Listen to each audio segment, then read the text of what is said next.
नमस्कार आप सभी प्रिय किसान साथियों को। जैसा कि आप सभी लोग देख पा रहे हैं वीडियो के माध्यम से, आप सभी को मैं दिखा रहा हूँ लहसुन की फसल। किसान साथियों, लहसुन की फसल में इसमें बहुत बड़ी समस्या आ रही है, चूँकि ठंडक होने लगी है, पाला पड़ने लगा है। पाला पड़ने की वजह से किसान साथियों क्या है, लहसुन में पीलापन, झुलसा और पत्तियां जो सूखने की समस्या आ रही है, उसको कैसे रोका जा सके। किसान साथियों, आप सभी ने अगर इस समस्या का प्रमुख रूप से समय पे इलाज नहीं किया तो किसान साथियों, लहसुन की फसल में हो सकता है बहुत बड़ा नुकसान। किसान साथियों, नुकसान क्यों होगा, इसके लिए आप सभी लोग लगातार वीडियो देखते रहें और आपकी फसल हमेशा लहलहाती रहेगी। किसान साथियों, जो 4 समस्याएं आ रही हैं लहसुन में, पीली पत्तियां पड़ रही हैं। कुछ लहसुन के खेत ऐसे हैं जिन किसान भाइयों की समस्याएं क्या है, ऊपर की तो 2-3 पत्तियां हरी हैं, लेकिन उसके नीचे की सारी पत्तियां सूख रही हैं, पीलापन आ रहा है और पौधा एकदम से मुरझाया हुआ लगा हुआ है। किसान साथियों, इसके अलावा क्या है, पौधा बहुत पतला है और पौधे की जो लंबाई होनी चाहिए अभी तक, क्योंकि 65 से 70 दिन की किसान भाइयों की फसल भी हो चुकी है, बावजूद उसके पर्याप्त पौधा लंबाई में नहीं आ पाया है। तो किसान साथियों, यह हो गई दूसरी प्रमुख समस्या। और तीसरी क्या, तना बहुत पतला है और 65 से 70 दिन की किसान भाइयों की समस्या ये जब लहसुन की आ रही है तो किसान साथियों क्या है, इसमें जब कंद बनना भी प्रारंभ हो गया है, तो जब अभी से पौधा हरा नहीं होगा, पौधे का तना मोटा नहीं होगा, पौधे की लंबाई अच्छी नहीं होगी, तो पौधे का जो कंद बनने की प्रक्रिया है वह भी अच्छी तरीके से नहीं आ पाएगी। तो किसान साथियों, यह प्रमुख जो 4 समस्याएं हैं, इनको आप सभी लोग समय से उपचार के लिए तैयार रहें। क्योंकि लहसुन का बीज जितना महंगा था, बावजूद उसकी खेती आप सभी ने की है। तो किसान साथियों, लहसुन की फसल को लगी हुई बचाना बहुत ही आवश्यक हो गया है। तो किसान साथियों, इन 4 बिंदुओं पर मैं विशेष जानकारी इस वीडियो में दूंगा और जानकारियाँ बहुत ही टॉप होंगी और बहुत अच्छी दवाइयाँ मैं बताऊँगा आप सभी को। आप सभी लोग लगातार बने रहें। तो किसान साथियों, आप सभी लोग अभी तक मेरे यूट्यूब चैनल को सब्सक्राइब नहीं किया तो कृपया सब्सक्राइब कर लें, वीडियो को लाइक कर दें और शेयर कर दें। सबसे पहले मैं किसान साथियों आप सभी को बताऊंगा, जो पत्तियां पीली पड़ रही हैं, झुलसा की जैसी समस्या आ रही है और पत्तियां सूख रही हैं, इसके लिए आप सभी को डालना है मेटालाक्सिल 8% प्लस मैनकोजेब 64%।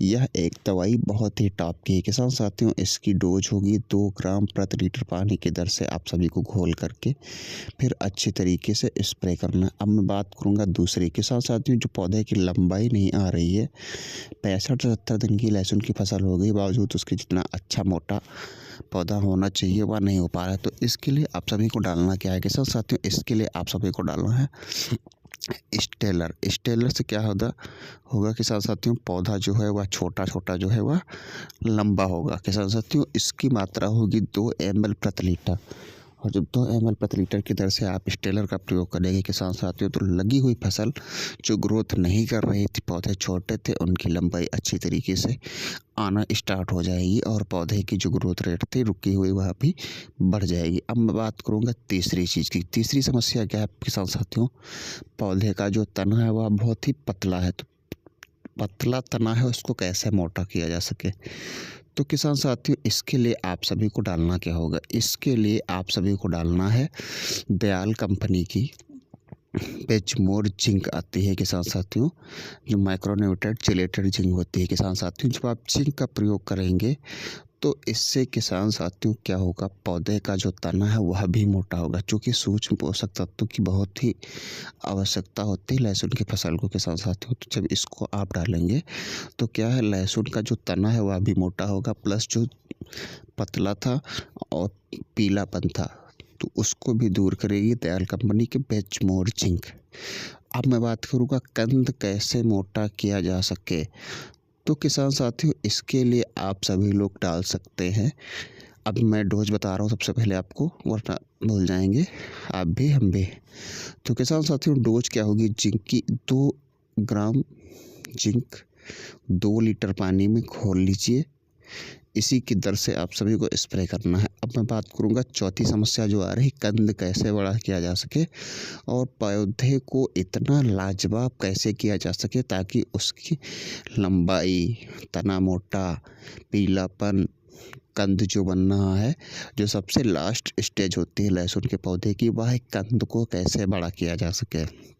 तो किसान साथियों, कंद को तभी बड़ा किया जा सकता है जब पौधे में पीलापन बिल्कुल नहीं होगा, पौधे की लंबाई अच्छी होगी और पौधे का तना बहुत ही लाजवाब होगा। तो किसान साथियों, इन सभी चीज़ों को खास ध्यान में रखते हुए चौथी चीज़ होगी घड़रा कंपनी की चमकीला टॉनिक। किसान साथियों, चमकीला टॉनिक की जो डोज है वो 1 ml 1 लीटर पानी की दर से होगी। इसको आप स्प्रे करिएगा तो लहसुन की फसल बहुत ही लाजवाब हो जाएगी। अब मैं बात कर रहा हूँ किसान साथियों, इसको स्प्रे कैसे करना है। तो इसको स्प्रे करने के लिए क्या है, जो मैंने मेटालेक्सिल 8% प्लस मैनकोजेब 64% WP बताया है, इसकी डोज होगी 2 ग्राम दवाई 1 लीटर पानी की दर से आपको लेना है। दूसरी दवाई स्टेलर है, उसको भी 2 ml प्रति लीटर की दर से लेना है।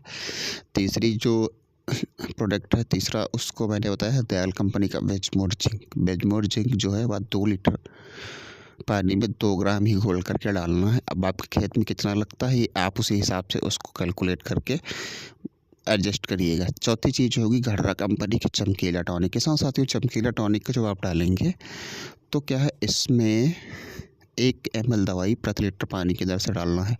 अगर आप किसान भाई चाहें, ये 4 दवाइयाँ मैंने बताई हैं, इनको 2 बार में अपने लहसुन के फसल में स्प्रे कर सकते हैं। पहली बार में आप सभी लोग मेटालेक्सिल मैनकोजेब और स्टेलर को भी प्रयोग कर सकते हैं। स्टेलर को अगर आप नहीं प्रयोग करना चाहते हैं तो वेजमोर जिंक और मेटालेक्सिल मैनकोजेब, ये 2 चीज़ें एक दिन में स्प्रे कर दीजिए। सेकेंड डे से यानी कि दूसरे दिन आप सभी लोग स्टेलर और घड़रा कंपनी की चमकीला, इसको स्प्रे कर सकते हैं। चमकीला की डोज 1 ml प्रति लीटर होगी। और 5वीं चीज़ किसान साथियों क्या है, आप सभी को लेना है सिलिकॉन बेस का स्टिकर। सिलिकॉन बेस का स्टिकर लगा कर जब आप लहसुन की फसल में स्प्रे करेंगे तो ये प्रोडक्टों की जो क्वालिटी और ताकत है उनको 100% वह प्रवेश करेगी पौधों की पत्तियों में। तो किसान साथियों, इसका रिजल्ट लहसुन की फसल में 100% मिलेगा। सिलिकॉन बेस का स्टिकर आप सभी को कितना लेना है, 5 ml स्टिकर आपको प्रति स्प्रे पंप में ही डालना है, इससे ज़्यादा नहीं डालना है किसान साथियों। क्योंकि लहसुन की जो पत्तियां होती है वह चिकनी होती है, रसीली होती हैं, और जब तक उसमें सिलिकॉन बेस का स्टिकर आप नहीं लगाएंगे तब तक दवाइयाँ जो स्प्रे करते हैं वह पौधे की पत्तियों में चिपक नहीं पाएंगे। तो किसान साथियों, आप सभी को वीडियो कैसी लगी कृपया कमेंट बॉक्स में बताएँ। और वीडियो को अभी तक आप सभी ने लाइक नहीं किया तो कृपया लाइक कर ले, चैनल को सब्सक्राइब कर ले और शेयर कर दे। फिर मिलेंगे अगले वीडियो, तब तक के आप सभी को नमस्ते।